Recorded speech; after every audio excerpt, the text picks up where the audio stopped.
First, we're going to take a look at one slide I include with every presentation, and that is the body dashboard. We need to take care of all of those basic things that we all kind of logically know about, but somehow they sort of slip through our fingers. Deep rest is one of the most important things that we can give to our body, and one of the most important ways that we can support our lymphatic system and our immune system is by getting good deep rest.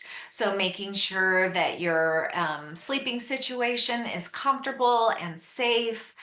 For myself, I like a dark room with a fan going so that if there's any dogs barking or other sudden noises that they don't startle me awake. Some people prefer to have music on or maybe a little bit of light. In yoga therapy, one of the things that we practice is self-study. And so this whole part is for you to kind of study yourself. What works best for you? What supports you in your rest? How can you make sure that you're getting plenty of clean water every day, or herbal tea, or whatever it is that you like to have to hydrate, and try to make that part of your daily routine. Getting your heart rate up.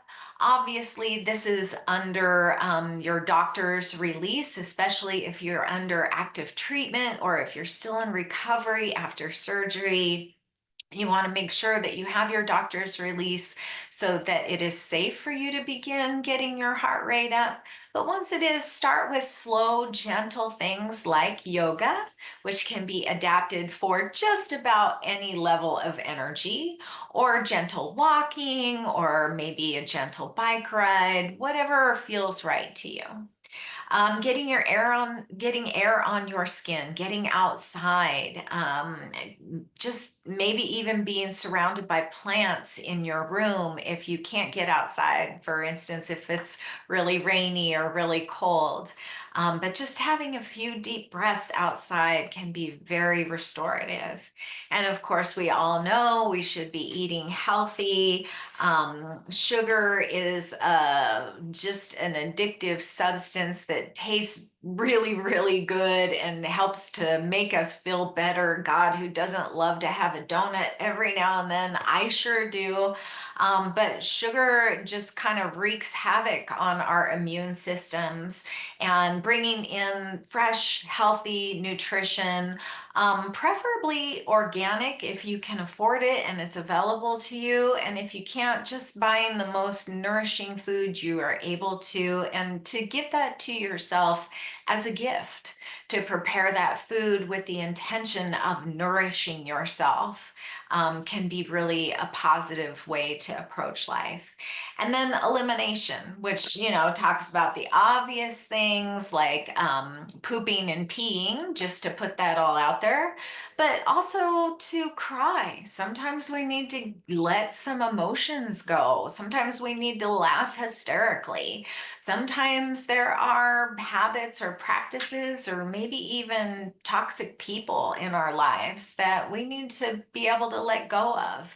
And then right brain things, things that are creative, things that get us our imaginations going, whether that is art or music, yes, or maybe cooking or decorating or gardening, or whatever it might be, crocheting. I know a lot of people do. So whatever you can do to be creative and engage the right brain helps to balance out the body, because we live in our left brain so much. So left brain is that logical thinking mind where we're up here in our head.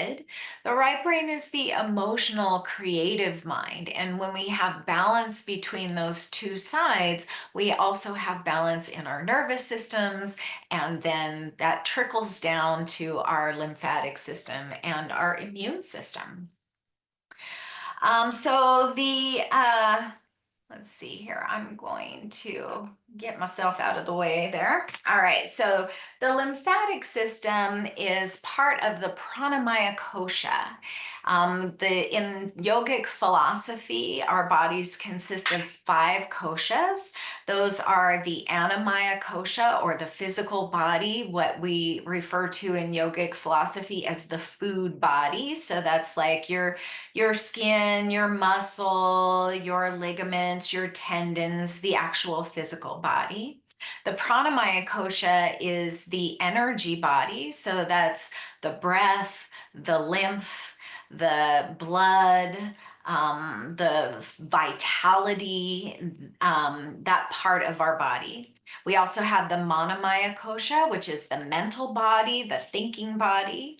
The Vijnana Maya Kosha, which is the wisdom body, the part of us that knows certain things to be true, the part of us that is kind of our wise mind.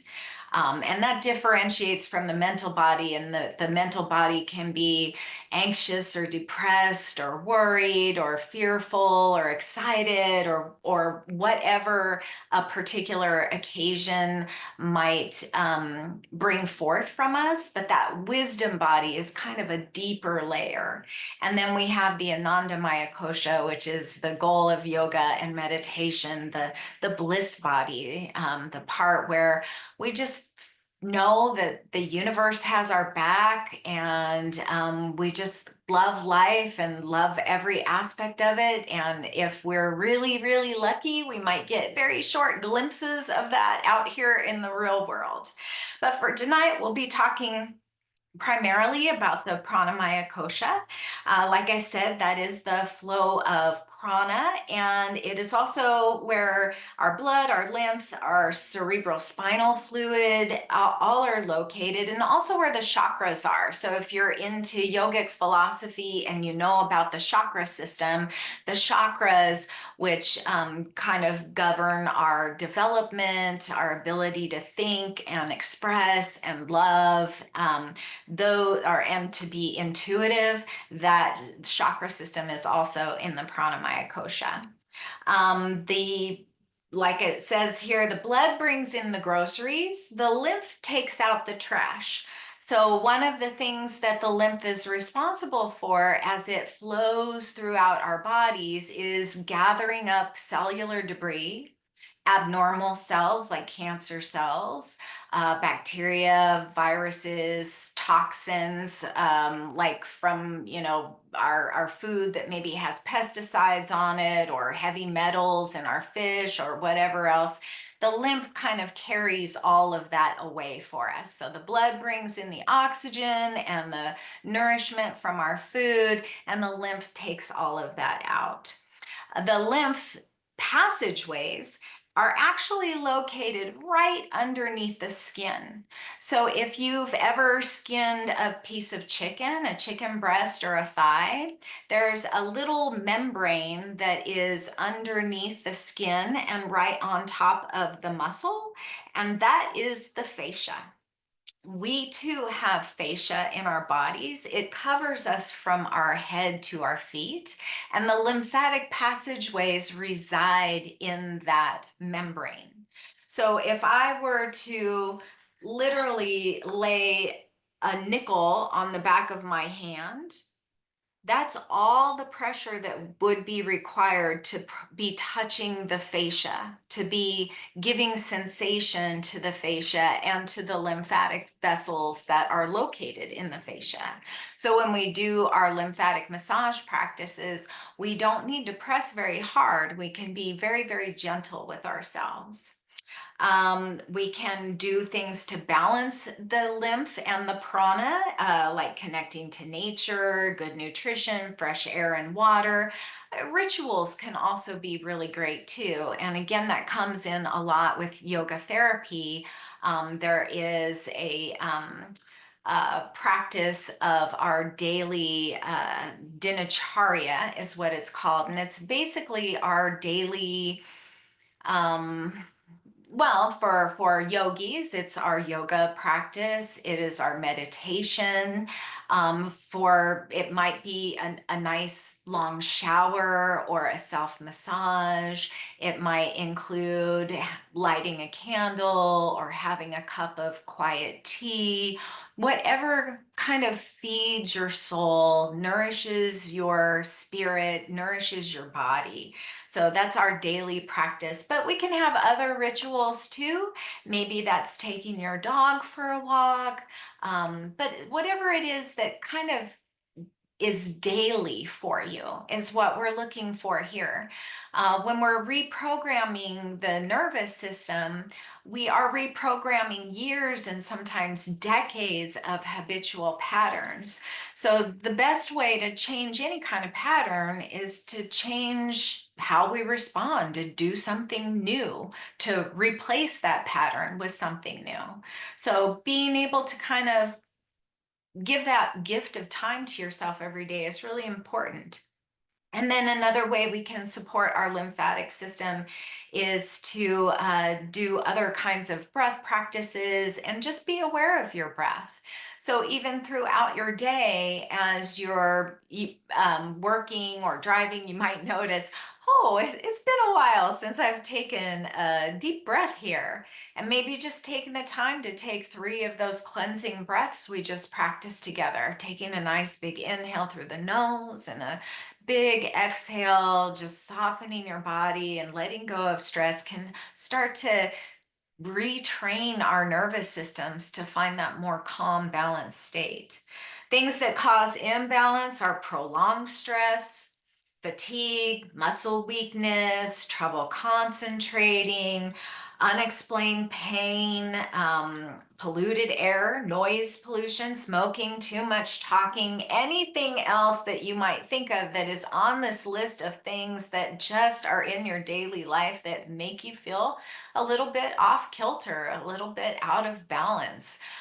Perhaps those are some things you could limit or even eliminate in your life. This diagram over here kind of shows the lymph. I just got done saying it's a clear fluid, but it's kind of hard to see clear color, so it's colored green on this chart. But you can see how the lymphatic passageways are all throughout the body. It doesn't show the lower limbs here, but there are lymph nodes in the backs of the knees, just like there are in the insides of the elbows there. And those little bumps throughout the diagram are lymph nodes. So you can see a lot are located in the neck and the lower part of the jaw, in the armpits, in the elbows. Like I said, they're also the back end of the knees and the groin. So all of the pits of the body. So one of the ways that we can support our lymphatic system through yoga is by moving the pits of the body. So just opening and closing those pits, reaching up and coming down to open and close the armpits and the elbows and all the other joints, moving the neck. That just moving the tissues of the body is how we move the lymph around. And then other glands in the body are part of the lymphatic system, the thymus, which is located right here at the center of the chest. Once the lymphatic fluid carries all of the cellular debris and toxins and abnormal cells out of the body, it travels through the lymph nodes and it gets filtered. And then it gets eliminated through the liver and the kidneys. One of the things the thymus does is as the lymphatic fluid passes through the thymus, it gathers T cells, these killer immune cells that then travel around the body and get deposited wherever they need to be. So we've got a pretty complex system here.